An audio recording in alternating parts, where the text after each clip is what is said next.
ब्रह्मा कुमारीज की पूर्व मुख्य प्रशासिका राजयोगिनी दादी रतन मोहिनी जी के देवलोकागमन के पश्चात ब्रह्मा कुमारी संस्थान की अतिरिक्त मुख्य प्रशासिका राजयोगिनी बीके मोहिनी दीदी को मुख्य प्रशासिका का दायित्व दिया गया है। बीके मोहिनी दीदी ब्रह्मा कुमारी संस्थान की 6वीं मुख्य प्रशासिका बनी है। मैं हमेशा ऐसा महसूस करती हूँ कि परिवार में भी ऐसा ही होता है।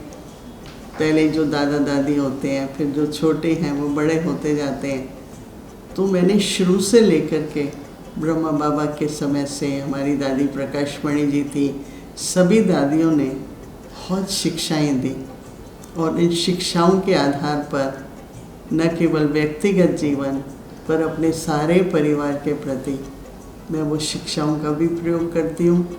इसके साथ ही राजयोगिनी बीके मुन्नी दीदी को अतिरिक्त मुख्य प्रशासिका का दायित्व दिया गया है। ओम शांति। बाबा ने हमें जो जिम्मेवारी दी है यज्ञ संभालने की, तो हम आदि से दादी प्रकाशमणि जी के साथ बाबा का ये यज्ञ संभालते आ ही रहे हैं, भविष्य में संभालते आ ही रहे हैं और भविष्य में भी हम ऐसे ही सब लोग मिलजुल करके बाबा का ये महायज्ञ संभालते रहें। अब तक सिर्फ दादियों को ही यह दायित्व दिया जाता रहा है, लेकिन अब अंतिम दादी राजयोगिनी दादी रतन मोहिनी जी के देहावसान के बाद मुख्य प्रशासिका का यह पहला दायित्व है, जहां मोहिनी दीदी यह दायित्व संभालेंगी। इसके साथ ही वे अमेरिका की सेवाओं की भी जिम्मेदारी संभालती रही हैं। बीके मोहिनी दीदी ब्रह्मा कुमारी संस्थान की अतिरिक्त मुख्य प्रशासिका रहीं। दिल्ली में बचपन से ही ब्रह्मा कुमारीज के संपर्क में आई एवं संस्था के साकार संस्थापक प्रजापिता ब्रह्मा बाबा के साथ मिलकर भारत में केंद्र खोले। 1974 में उन्होंने विदेश में सेवा करना शुरू किया।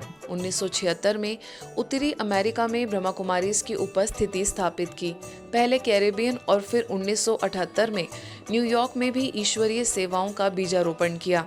बीके मोहिनी दीदी यूएसए के Brahma Kumaris world spiritual organisation की अध्यक्षा हैं।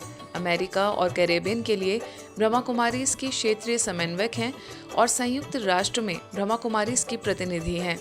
राजयोगिनी बीके मोहिनी दीदी जी के मार्गदर्शन में सभी बीके सदस्य अपना पूरा सहयोग देकर स्व परिवर्तन से विश्व परिवर्तन की संकल्पना को साकार करेंगे।